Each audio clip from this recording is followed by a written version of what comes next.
Kuivõrd meie naispsühhopaatide podcast on osutunud ülipopulaarseks kuulajate, vaatajate seas, siis otsustasin, et ma teen terve seeria erinevatest aspektidest, mis siis analüüsivad nii nende käitumist kui ka seda, et kuidas siis sellest kõigest välja tulla. Ja kõigepealt esimeses osas hakkan ma rääkima nüüd sellest, et mis soodustab seda, et sinust saab ohver. Ära nüüd arva, et sa oled selles süüdi või et sa oled teistsugune, nii nagu sulle juba ammu pähe taotud on, vaid küsimus on lihtsalt selles, et seal on alati all juba eelnev muster, ehk siis käitumisviis, omandatud mõtteviis, mis soodustab seda, et sa eluaeg muudkui jooksed kõikide teiste tahtmiste järgi, sead nende soovid esikohale ja lõpuks jooksed ise kokku, sest et sinust ei jää nagu järgi sisuliselt enam midagi. Parimal juhul tekib tugev vastuseis ja sa võtad ennast kätte ja lõpetad selle suhte või selle koostöö näiteks või selle sõprussuhte oma aegade jooksul nii-öeldes kõige parema sõbra või sõbrannaga ja saad sellest vabaks, sest et nemad ei tee midagi, et seda mustrit lõpetada. Seda peab tegema see, kes on langenud nende võrku. See on ülioluline seda meelde jätta, sest et nende jaoks on ju see käitumisviis sobiv, ehk siis kui tema teeb draama ja sina jooksed, siis tema saab seda, mida sina tahad. Või kui tema tekitab su süütunnet, siis sina kannad kõike koormat ja pead nii-öelda olema ka vastutav tema elu eest. Või kui näiteks, eks ole, tema on teinud oma elus valed otsused, sest kogu meie elu on ju alati otsustest kinni, siis sina tunned ennast vastutavana, et sinu pärast see kõik juhtus. See ei ole nii. Esimene asi, kust võiks alustada, on see, et suur tõenäosus, et sa oled sattunud nii-öeldes selle psühhopaadi mõjuvälja, on see, et sul on ees juba lapsepõlvest kogetud käitumine, kogetud mõttemall, ehk siis mõttemuster ja käitumismuster. Lisaks on see, et sa oled empaatia võimeline. Mis see tähendab?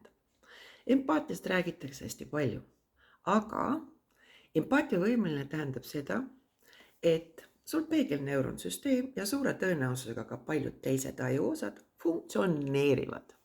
Kui sul nad ei funktsioneeri, siis on lihtne. Siis sa võid kõiki üle lasta, sul on täitsa savi, kas keegi on kurb või mitte kurb. Aga kui sul need funktsioneerivad, siis probleem ongi selles sinu jaoks, et kui keegi on näiteks kurb, siis sa tajud seda ja nüüd see mõjutab sinu seisundit, ehk siis seda, mida sa tunned. Ja see panebki sind tegutsema. Ja võt, seesama empaatia ongi, et esiteks me peame aru saama, et see ei ole kõikidel inimestel, kuigi üritatakse seda müüa, et muudkui tekitame, aga mõistame ja saame aru ja astume tema kingadesse ja ma ei tea, mida iganes. Aga seda on circa 60% inimestest. Nii, ülejäänud ei ole mitte psühhopaadid.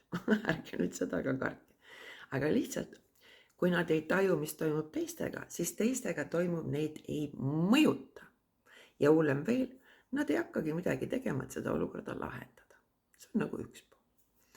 Teine pool on see, et empaatiavõime, kui sa oled laps ja sa oled empaatiavõimeline, siis kui te vaatate väikseid lapsi, siis kõik inimesed, nii väiksed kui ka suured, püüdlevad selle poole, et oleks rahu. Ehk siis ma ei pea silmas, et olete oimetuna kuskil maas või viibutate lihtsalt jalga, vaid see rahuseisund on see, mille poole me püüdleme. Miks? Just sellepärast, et siis me tunneme ennast hästi. Ja nüüd, kui sa oled tillukene inimene, siis sa ei saa aru esiteks, mis toimub nendega, miks nad näiteks tülitsevad, miks nad karjuvad, miks nad on kurvad, miks neil on paha tuju. Aga sa hakkad püüdlema selle poole, kuidas tekitada seda head rahuseisundit. Ja sellepärast, näiteks vanemad riidlevad, karjuvad seal omavahel ja sina ei saa sellest aru, aga sina üritad hakata seda olukorda maandama. Ja nii käib see pärast kogu elu. Sest et kõik, mis on negatiivne pinge, see väsitab meid. Ja sellepärast me püüdlemegi selle poole, et meil oleks hea olla. Ja hea olla ongi see, kui sa saad olla rahulikult. Siis su aju funktsioneerib paremini, siis su keha tunneb ennast paremini. Ja sellepärast me sinna püüdleme. Ja nüüd hullem veel. Näiteks, kui sul olid väga kontrollivad vanemad, siis ka nende hinnang ju kogu aeg määrab seda, eks ole, et kas sa oled enda arvates halb või hea. Lisaks on ka see, et kui sa teed nüüd midagi valesti, siis ju võib järgneda see, et jälle sinu rahuseisund, nii-öelda sinu hea olek, sinu rõõmutunne, kõik võetakse ära, eks ju. Ja sa pigem õpid seda vältima. Ja sellepärast on, miks pärast näiteks üks manipulatsioonitaktika on alati see, et tõmmatakse draama üles, lükatakse tempo peale, eks ju. Nüüd tehakse selgeks, et sa oled süüdi veel millestki ja sa oled valmis tegema kõike ja hullem veel loobuma enda õigustest muuseas ka sellele, et ka sina oled inimene, kellel on absoluutselt samasugused õigused olla õnnelik, rõõmus, aktsepteeritud teiste poolt ja nii edasi. Ja võt see sama väike laps, kuskil vanuses 2 ja pluss, hakkabki juba tegelema sellega, kuidas siis seda olukorda maandada, mis väga suure tõenäosusega ei ole tekitatud tema poolt, vaid on just nende poolt, kus ta üles kasvab. Nüüd seesama kontrollmehhanism, ehk siis see nähtamatu kontrollmehhanism, ütleksin, ehk siis kõik lapsed üritavad olla parimad, et saada tunnustust, sest tunnustuse vajadus on meil üks põhivajadus, ehk siis ja ka see, et meid aktsepteeritakse sellisena, nagu me oleme. Ja kui nüüd näiteks emal või isal on veel kõrgendatud ootused, et minu laps peaks olema eriti andekas, eriti tore, eriti vahva, eriti viieline, eriti sportlik ja nii edasi, siis oled sa täielikus puntras. Miks? Seepärast, et me õpime läbi kogemuse ja läbi selle, et me peame tegema korduvalt midagi. Ja et seda muuta, me peame ka õppima korduvalt seda endale meelde tuletama ja tuletama eelkõige meelde. Sina ei vastuta teiste inimeste elude eest. Okei, kui sul on väiksed lapsed, on teine asi. Aga ülejäänute puhul on ju see, et nemad on teinud mingeid otsuseid. Kui neil on paha tuju, siis see on nende paha tuju, see ei ole sinu paha tuju. Kui neil on mingisugused kõrgendatud ootused, mis on veel ebarealistlikud, nagu väga sageli on nende psühhopaatidel, siis sina ei saa mitte kuidagi moodi neid kõrgendatud ootusi nende jaoks siin elus korda teha, sest et ta võib ükskõik kui palju midagi tahta, aga kui see on ebarealistlik, siis see ei ole võimalik. Sest et kõik, mis me siin elus saavutame, on ju alati kinni sellest, eks ole, et ma olen midagi teinud korduvalt, ma olen seadnud eesmärgid ja ma olen sinna suunda hakanud minema. Keegi teine ei saa teid samamoodi õnnelikuks teha. Ehk siis, kui teile väidetakse, et tänu selle, et sa oled selline, minu elus ongi kõik asjad paigast ära, ma olen nüüd õnnetu, siis see on teise inimese probleem, mitte sinu probleem. Ja võt sellepärast, et kuidas muuta neid mustreid, seal on veel väga palju erinevaid niisuguseid aspekte. Ongi vaja alustada ise enda mõtlemisest, sest mõtetega me saame tohutult palju muuta, alates oma neurofüsioloogilist reaktsiooni, lõpetades sellega, et kui me millegiga pühendume ja hakkame minema mingi eesmärgi suunas, kaasa arvatud ka selle, kuidas sealt vabaks saada nende võrgust, siis see tahab saada aega. See, et nüüd pauhtana käisid, ma ei tea, näiteks konstellatsioonis ja pärast seda on kõik hästi elus, see ei toimu niimoodi. Või et pärast kuulasid mingi loengu ära ja nüüd kohe ongi kõik õige. Ei, aju tahab saada aega, sest et ta on harjunud teatud viisil mõtlema ja seeläbi teatud viisil käituma. Ja täpselt nii, nagu tekitati see harjumus, sest ära unusta, ka lapsena sa hakkasid alguses vastu ja siis lõpuks andsid alla, sellepärast sa tundsid seda abitust ja sa ei saanud aru, mis toimub. Aga nüüd, kui sa oled täiskasvanud, sa saad aru, mis toimub. Sa saad aru, et teisel inimesel on tema elu ja sul on sinu elu. Aga et sellest nüüd välja tulla, eriti sellest sellest emotsionaalsest mõjusfäärist, lisaks, et õpetada aju teistmoodi, küsimus ei ole sageli teis, vaid teie ajus just nimelt, sest et aju reageerib kohe, kui tuleb mingi välisimpulss, mis mõjutab teie neurofüsioloogiat, mis omakorda mõjutab, kuidas te ennast tunnete. Ja siis te hakkategi minema selle vana aju baasil kohe seda olukorda lahendama. Ilma, et te jõuaksite mõelda ratsionaalselt, stopp. Ja võt nii see on, tahad või taha. Sina oled see, kes peab lõpetama.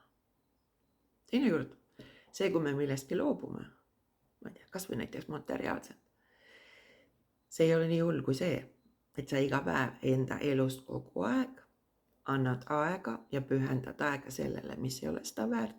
Ja teiseks, sa kogu aeg lühendad sisuliselt oma eluiga.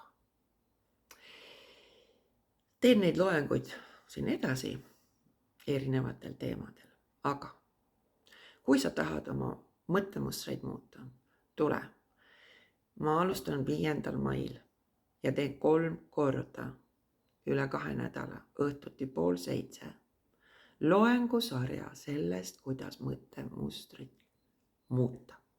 Sest et kui me saame aru, kuidas meie aju töötab, on meil seda tunduvalt lihtsam opereerida ja kontrollida, mis toimub su peas. Sest et emotsioon on lihtsalt reaktsioon. See tõuseb, see on lühiajaline, aga ülejäänud, miks me seda kaasas kanname, on ainult lugu. Ja tänasest võta kaasa see mõte, et mida rohkem sa mõtled sellest isikust siin elus, mida rohkem sa pühendad talle aega, usu, see muster ei muutu tema poolt. Siis küsi enda käest alati, et kes on tegelikult oluline ja mis on tegelikult oluline. Ja teen ka kindlasti maikuus uue kursuse, kuidas psühhopaadi mõjuväljast välja tulla. Ja kui sa tahad seal osaleda, siis palun kirjuta ka see info@bodylanguageacademy.ee. Usu mind, see võib olla parim otsus, mis sa siin elus teed. Sest et ükskõik kui hull on olukord, siis kunagi ei ole olemas olukorda, et sa ei tule sellest välja.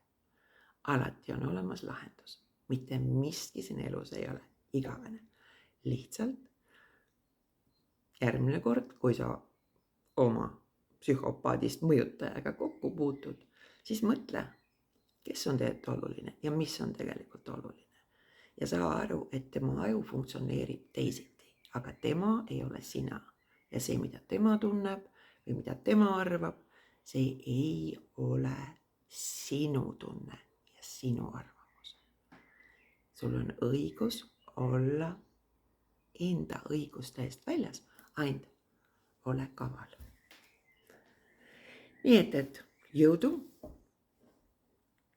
vaadake aeg-ajalt sinist taevast ja kui ka taevas pole sinine, siis vaadake uurivalt seda, mis on, sest kui me tõstame pilgu ülesse, siis me hakkame kasutama ka hoopis teistsuguseid ajupiirkondi. Tuleta endale meelde, et sinul on kõik õigust olemas ja kui tahad registreeruda, siis vaata, all on kõik info olemas. Ja psühhopaatide loengusse lihtsalt saada info@bodylanguageacademy, me paneme su meili kirja ja siis teavitame. Nii et jõudu sulle. Maailma lõpp ei ole kunagi veel käes.